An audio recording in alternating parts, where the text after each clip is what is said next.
A very special good morning to all of you. तो आज हम एकदम मॉर्निंग में ही साइंस का बहुविकल्पी क्वेश्चन लाए हैं आपके सबके सामने, जो कि मोस्ट इम्पॉर्टेंट है। आपको साइड में दिख भी रहा होगा कितनी बार पूछे गए हैं।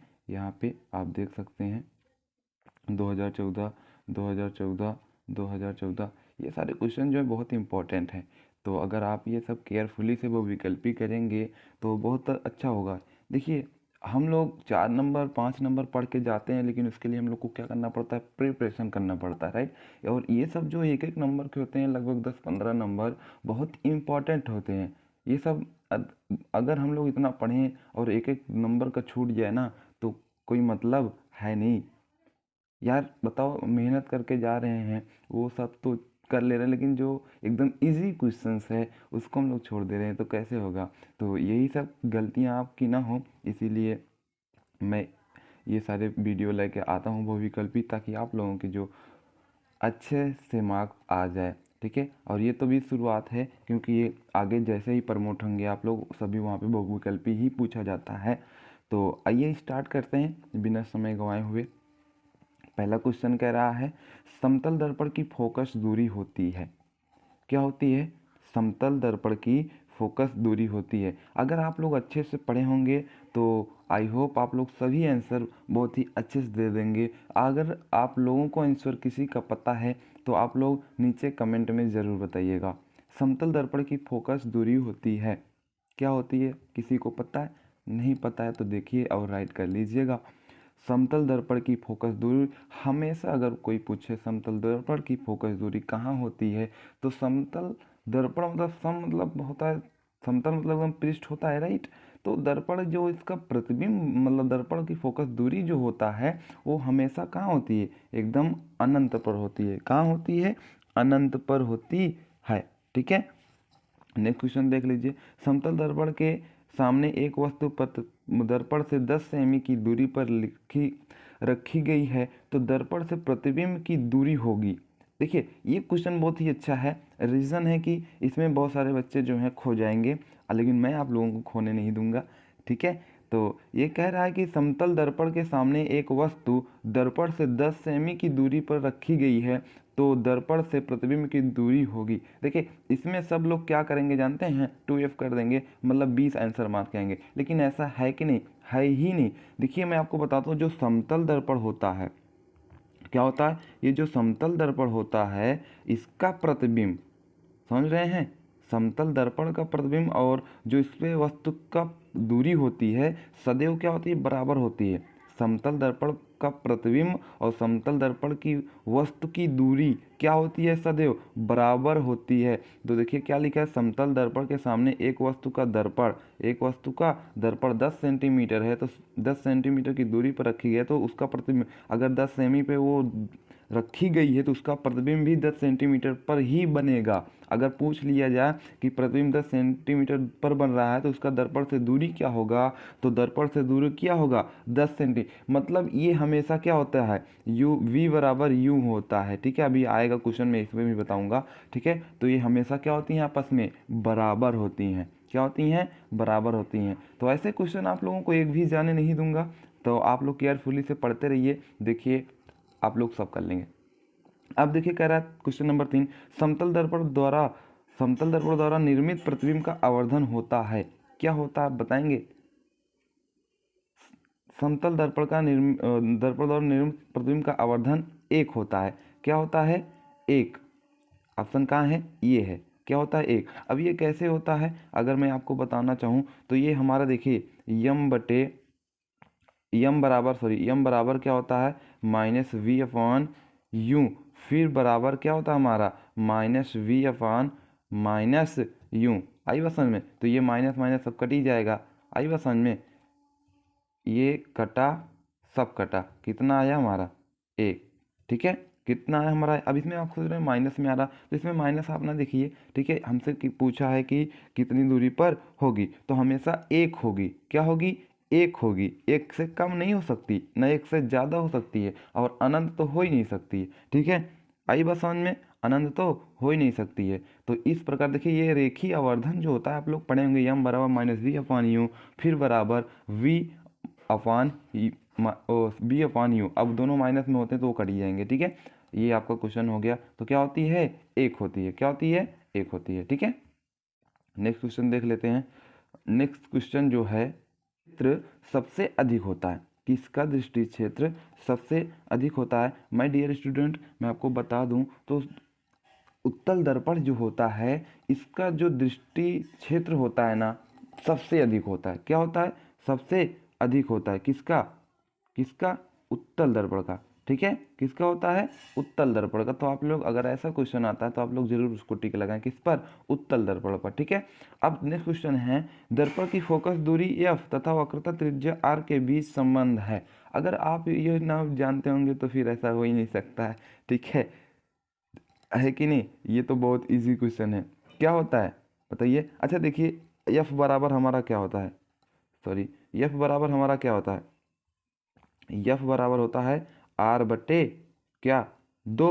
तो हमसे पूछा क्या है, एफ और आर का संबंध, ठीक है। तो आर बराबर अगर हम लोग निकाले यहाँ पे, तो आर बराबर क्या हो जाएगा, इसका त्रिज्या का गुणा करेंगे तो हमारा क्या हो जाएगा, 2f हो जाएगा कि नहीं। तो फोकस दूरी और वक्रता त्रिज्या का जो संबंध होता है आर बराबर 2f होता है। क्या होता है, 2f। तो देखिए कहीं 2f दिखाई दे रहा है क्या, देखिए 2f दिखाई दिया, हाँ ये दिखाई दिया, ऑप्शन नंबर सी, राइट। तो ये आपका आंसर सही हो जाएगा। क्वेश्चन नंबर 6 देखिए, एक उत्तल दर्पण की फोकस दूरी 12 सेमी है, दर्पण के उत्तल पृष्ठ की वक्रता त्रिज्या क्या होगी। एक उत्तल दर्पण की फोकस दूरी 12 सेमी है, दर्पण के उत्तल पृष्ठ की वक्रता त्रिज्या क्या होगी, बताइए। इसकी आंसर आपको दिया है, इसमें आपको करना है, ठीक है। कितना होगा आप बता सकते हैं। देखिए बहुत इजी है, क्या है, बहुत इजी है। अच्छा फोकस दूरी दिया है, मैं आपको बता दे रहा हूँ, फोकस दूरी कितना दिया, एफ दिया आपको, कितना दिया है, फोकस दूरी 12 दिया है, ठीक है। अब कह रहा है एक उत्तल दर्पण की फोकस दूरी 12 सेमी है, दर्पण के उत्तल पृष्ठ की वक्रता त्रिज्या, और अभी मैंने आपको लिखाया आर बराबर क्या होता है, 2f होता है। तो आर बराबर आपका हो जाएगा 12, सॉरी 2 गुणे 12, 2 गुणे 12 करेंगे तो कितना हो जाएगा, 24 हो जाएगा कि नहीं।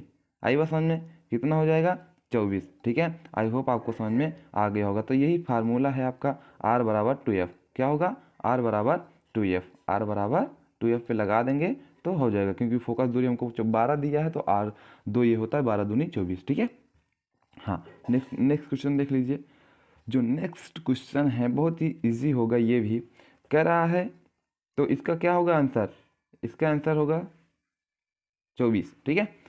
7वां क्वेश्चन, एक अवतल दर्पण की वक्रता त्रिज्या 20 सेमी है, इसकी फोकस दूरी होगी। अब देखिए ये इजी क्वेश्चन है, क्या है, ये इजी क्वेश्चन है, बहुत इजी क्वेश्चन है, ये शायद आप मुझे करके दिखाएंगे। देखिए अवतल, एक चीज़ आपको मैं बता दूं, अगर उत्तल दर्पण रहता है ना तो हमेशा क्या रहता है, उसका पॉजिटिव प्रतिबिंब बनता है, ठीक है। कैसा बनता है, पॉजिटिव प्रतिबिंब बनता है, फोकस दूरी भी पॉजिटिव रहती है। लेकिन अवतल दर्पण रहता है तो क्या हो जाता है, निगेटिव हो जाता है। तो अभी मैंने एक संबंध आपको लिखाया, क्या, आर बराबर क्या होता है, आर बराबर 2f होता है, ठीक है। मतलब f बराबर क्या होता है, f बराबर आर बटे 2 होता है, ठीक है। तो आर देखो इसमें हमको एक अवतल दर्पण की वक्रता त्रिज्या दी है 20 सेंटीमीटर, तो आर बराबर कितना दी है, 20 सेंटीमीटर और बटे 2, लेकिन ये माइनस में होगा क्योंकि कैसा दर्पण है, अवतल दर्पण, तो काट देंगे कितना आ जाएगा, -10, क्या आ गया, -10। देखिए कहीं है क्या -10, -10 है कहीं आंसर में हमारे, हाँ option number B is the right answer for this question. तो ये क्या है, ऑप्शन नंबर बी, ओके, ये आपका एकदम सही हो जाएगा। आइए नेक्स्ट क्वेश्चन देख लेते हैं। देखिए नेक्स्ट क्वेश्चन जो है बहुत इजी इजी हैं, कुछ होमवर्क मैं आपको जरूर दूंगा इसमें से, ठीक है। अब देखिए क्या कह रहा है हम, एक अवतल दर्पण की वक्रता त्रिज्या, एक अवतल दर्पण की वक्रता त्रिज्या 12 सेमी है, तो इसकी फोकस दूरी होगी, देखो अब आर दे दिया है, एफ पूछा है आपसे, ठीक है, आर दे दिया है, एफ पूछा है आपसे, तो आप इसको, मेरे ख्याल से बहुत आसान क्वेश्चन है, आप इसको बहुत इजी से कर लेंगे। तो आप इसे ज़रूर करके कमेंट में बताइएगा, इसलिए मैं आपको नहीं बता रहा हूँ, ठीक है। क्या मैं बता रहा हूँ, नहीं बता रहा हूँ। देखिए बहुत इजी है, क्या है, बहुत इजी है। इसमें आर पूछा है तो आप निकाल लेंगे। अच्छा, मैं एक फार्मूला बता दे रहा हूँ। वक्रता त्रिज्या r बराबर हमारा होता है, अभी मैंने लिखाया है, r बराबर हमारा होता है f/2, सॉरी r बराबर नहीं, r बराबर हमारा होता है 2f होता है, ये f/2 नहीं होता है, ठीक है, एक सेकेंड मिस्टेक हो गई, ये कहाँ गया, हाँ, r बराबर हमने लिखाया है, r बराबर हमारा क्या होता है 2f होता है, यही होता है r बराबर, राइट। अब इसकी वक्रता त्रिज्या दिया है 12 दिया है यार, ये 12 हो गया, 2f हो गया, देखिए 2 एकम 2, 2 छंग 12 हो गया, कितना गया 6, लेकिन पूछा क्या है अवतल दर्पण है तो क्या हो गया, ये माइनस हो गया, तो -6 देखिए कहीं पे है क्या, देखिए r बराबर 2f होता है, ओ एफ बराबर r/2 होता है, ठीक है। तो r बराबर 2f होता है, तो r का मान दिया, r का मान रख दिए, अब उसको 2 से 2 काट दिए, भाग में आएगा, गुणे में है तो। अब यहाँ से देखिए ये माइनस में क्यों आया, क्योंकि ये क्या है अवतल दर्पण है, राइट। ये हो गया। अब क्वेश्चन नंबर 9 देख लीजिए, यदि किसी वस्तु को एक दर्पण के सामने निकट रखने पर प्रतिबिंब सीधा बने किंतु दूर रखने पर प्रतिबिंब उल्टा बने तो वहाँ दर्पण होगा। ये मोस्ट इंपॉर्टेंट क्वेश्चन है, क्या है, मोस्ट इंपॉर्टेंट क्वेश्चन है, बहुत ईजी क्वेश्चन है, ठीक है। क्या कह रहा है, यदि किसी वस्तु को दर्पण के सामने निकट रखने पर प्रतिबिंब कैसा बनता है, सीधा बनता है, किंतु दूर रखने पर प्रतिबिंब कैसा बनता है, उल्टा बने तो वहाँ दर्पण होगा। वहाँ दर्पण कैसे होगा बताइए। देखिए मैं आपको बताता हूँ, यदि कोई वस्तु जो है एक दर्पण के सामने निकट रखते हैं तो प्रतिबिंब सीधा बने, परंतु जब दूर रखते हैं तो उल्टा बनता है, वहाँ दर्पण केवल एक ऐसा ही होता है जिसे किसको, कौन सा दर्पण कहते हैं, अवतल दर्पण। जी हाँ, अवतल दर्पण अगर वस्तु सामने रखेंगे तो सीधा बनेगा, परंतु उसको दूर रखेंगे तो प्रतिबिंब उसका कैसे बना देगा, उल्टा बना देगा। तो option number V is the right answer for this question, ठीक है। आई होप आपको ये समझ में आ गए होंगे सारे क्वेश्चंस जो हैं। तो ये जो क्वेश्चन नंबर 10 है, आप इसे ज़रूर मुझे कमेंट में बताइएगा, अवतल दर्पण द्वारा किसी वस्तु का सीधा व बड़ा प्रतिबिंब बनाने के लिए उसे कहाँ रखना होगा, ठीक है। आप मुझे इसका आंसर कमेंट में ज़रूर कीजिएगा। Okay, wish you wealth and keep growing my dear student, और बने रहिए, आपको सभी बहुविकल्पी मैं करा दूंगा, फिजिक्स हो, केमिस्ट्री हो, और हिंदी हो, सामाजिक विज्ञान हो, मैथमेटिक्स हो, इंग्लिश हो, ठीक है। तो बस बने रहिए RS क्लासेस से। Wish you wealth and keep growing.